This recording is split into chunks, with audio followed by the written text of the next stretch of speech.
À Yakassé, plus de 100 km au nord d'Abidjan, Grégoire Kobenan Kouadio est planteur de cacao.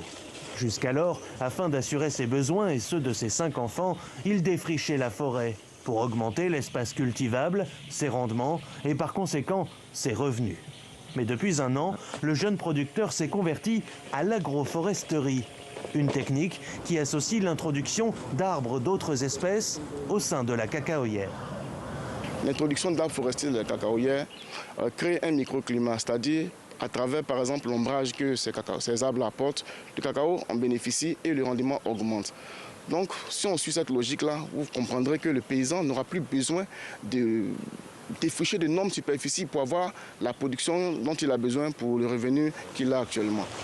Dans la forêt de Mabiyaya, la pression des exploitants forestiers et des agriculteurs reste forte.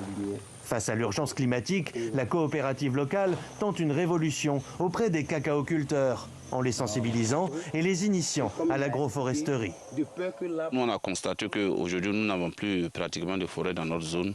Et au niveau du conseil d'administration, le conseil s'est réuni et a pris des mesures d'aller vers les producteurs, d'aller vers leurs membres pour leur expliquer qu'ils arrêtent de détruire le peu de forêt qui nous reste parce que c'est notre source, nous tous, d'oxygène, c'est ce qui protège nos plantations.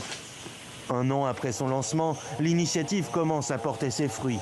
Les producteurs locaux ont vu leur rendement augmenter tout en participant au rétablissement du couvert forestier.